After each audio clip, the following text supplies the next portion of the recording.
Who doesn't like a good old-fashioned 4-4-2? Maves 4-4-2 was so sweet in FM19. It returns for FM20. My name is Daljit. Welcome to Bustthenet.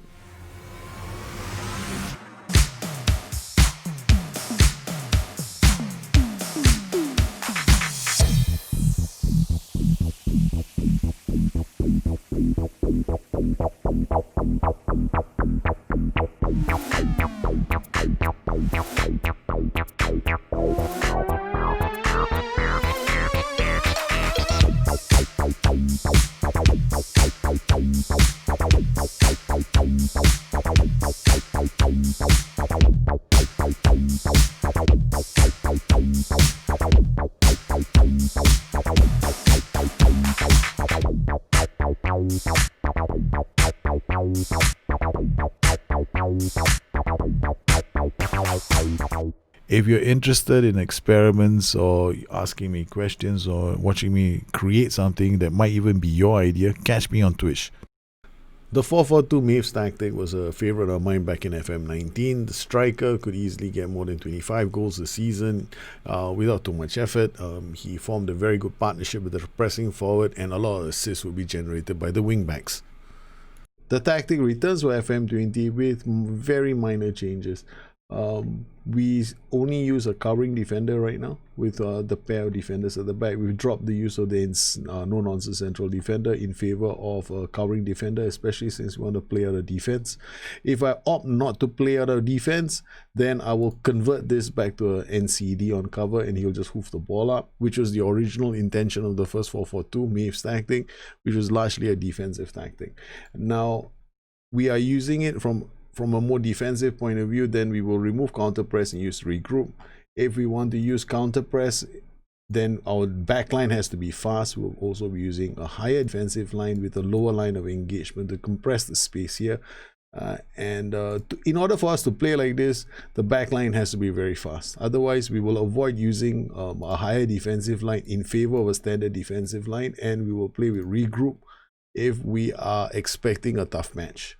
In this particular instance, we will probably be generating far lower possession numbers. However, we should be able to create quality chances against the opposition.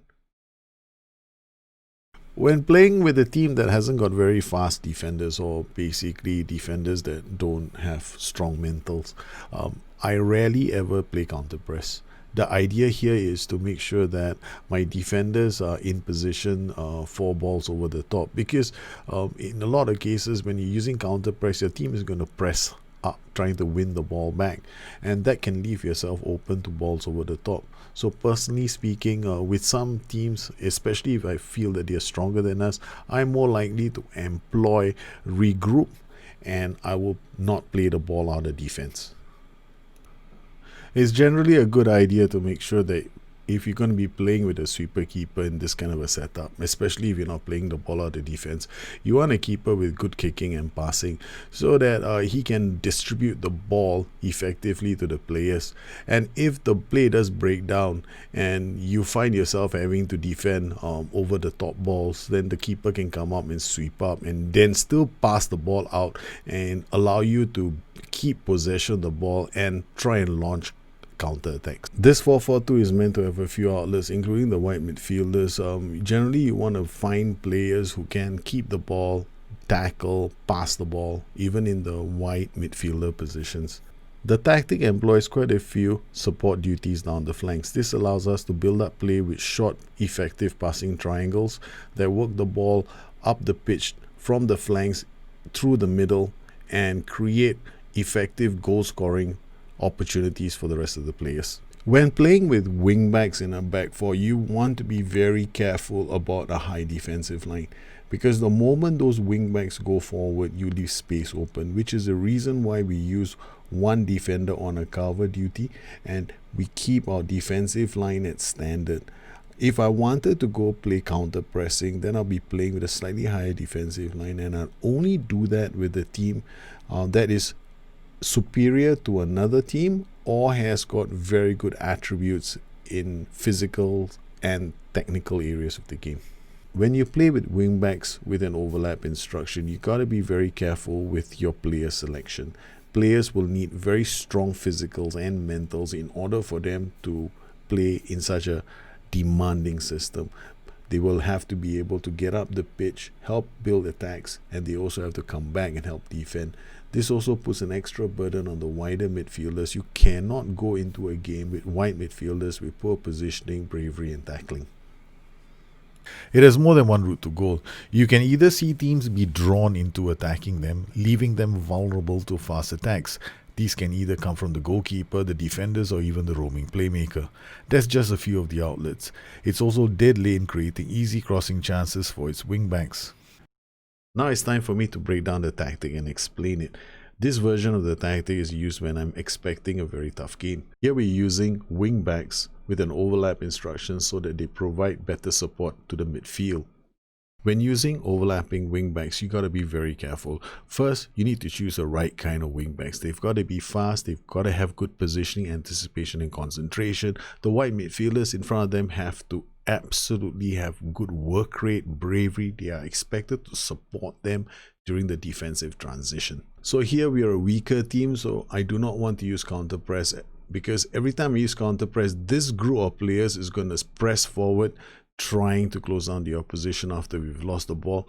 And because we're using wingbacks in an overlapping system, the wingbacks are going to be positioned much higher up the pitch, leaving us vulnerable to balls over the top. So even when I use regroup, I'm very careful with my central defender pairing.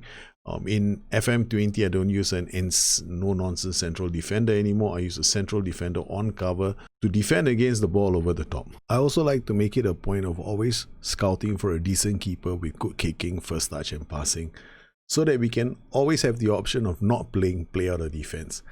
This is good against teams that employ the high press. If you had a good team, then you can easily play out of defense and employ the counter press, and perhaps even move your defensive line higher and still play with the lower line of engagement, drawing teams into this block so that you can release counter attacks very quickly.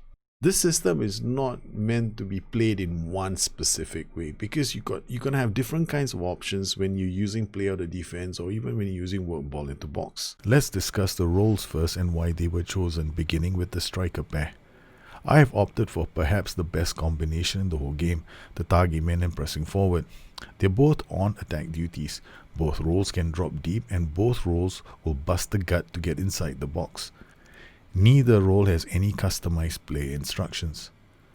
Behind them in midfield, we have a battery of support roles who are not too adventurous. We have two wide midfielders flanking a roaming playmaker Carrillo pair. Why have I opted for a wide midfielder? If you want a player to sit slightly narrower and not make crossing his priority, then this is the perfect role. Even without any play instructions, he will tuck in slightly more than a winger. A winger, by virtue of his role, is more inclined to bomb forward. Here, the wide midfielder is likely to stay closer, giving us more passing options. The Carrillo is specifically chosen because he tends to stay a bit wider. This will make sure that our two central roles don't get on top of each other. I operate with two wingbacks behind them, chosen because they are more aggressive and have a higher starting position than fullbacks. We also use the overlap instruction to influence their starting position. In defense, you can either go with a BPD-NCB combination or a BPD-CD combination, but one of them has to be on cover.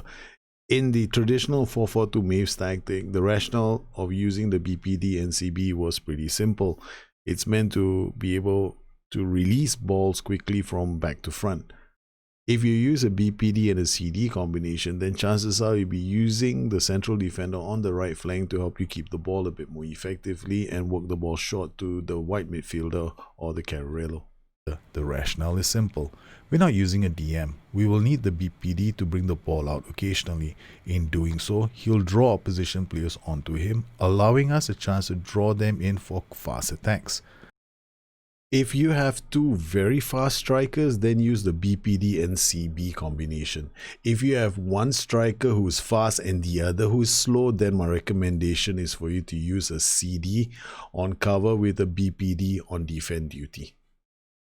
And with the sweeper keeper behind them, we now have a defensive combination that can either play the ball out of defense to the wingbacks or sometimes even start slingshot attacks deep from defense. we only use one set of PIs in this game, and that's to instruct the wingbacks to cross-aim target man.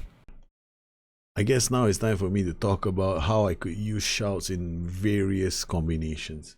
Now, if I go into a game where I expect the opposition to be tough, then the most significant instruction I'll use here is regroup. The second thing I'll do is I'll make sure that we don't work ball into box. Hitting early crosses will be definitely the go-to at the start of the game. Now, pass into space I'll only use situationally, depending on whether there's space to be had. Now, if there is space and they have wingbacks that are attacking me, then pass into space becomes a very viable option. What if I'm playing against a team that's defensive and doesn't want to come out and play? It is very challenging when you're playing against a very defensive team, but one of the first things I'm going to do is try to draw them high up the pitch, and that would be to use play out of defense. When I play the ball out of defense, I'm drawing them, inviting them to close down my defenders. Then the second thing I'll probably do is work ball into box or hit early crosses. Now this is very situational because hitting early crosses can hit a team in transition. Working the ball into the box just means that you're going to be in the opponent's third, trying to carve out goal scoring opportunities, but you could still be vulnerable to balls over the top. So as far as hitting early crosses and work ball into box, I usually am more inclined to stay with hit early crosses and pass into space, even if a team is defending. However, if I find that our crosses are not working, they're dealing with the threat very easily, then I'll probably remove pass into space and go work ball into box and have the counter press on so that we can apply all the pressure in the opponent's third. Here then, my line of engagement and my defensive line is probably going to be a higher defensive line with at least standard line of engagement or a higher line of engagement. This is going to be risky for the majority of people who are using this tactic because you're going to be leaving yourself open to balls over the top. So if you want to play like this and if you want to go camping in the opponent's half, then you better have a very good backline. Time for me to take a look at attributes. Now, when it comes to attributes, I like to look at determination, work rate, and bravery as constants. So we're going to assume that for most of these players, we're looking at about 12. Now, let's start with the target man. The target man is strength. He'll need jumping reach, heading, passing decisions, first touch, work rate, and acceleration. The most important attribute for him here is going to be jumping reach. You really need somebody who's strong in the air and who can hit the ball because he's going to have to work hard with these pressing forward pair. So work rate is also going to be important for these two. The rest of the attributes will come, but the most important ones are jumping reach. As far as the pressing forward is concerned, you need somebody who's fast. You need somebody who can run between the lines. So off the ball and acceleration become important. A pressing forward also needs aggression because he's going to be closing down a lot of players. And sometimes he drops deep. Now, the more mental attributes he has, the better. But to begin with, we'll probably take a look at passing, composure, and first touch. In midfield, generally, all the midfielders need off the ball. All of them need acceleration. All of them will need work rate. But when it comes to the wide midfielders, because you're expecting them to bring the ball down the flanks, first touch is going to be important, dribbling is going to be important, passing agility, balance, anticipation are all going to be important traits for these players. Occasionally, they might cross, so you need crossing as well.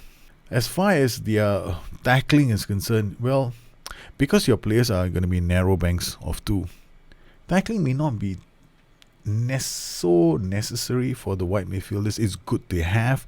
What's more important is bravery. You want them be willing to go and try and win the ball. Whether they can win the ball or not is besides the point.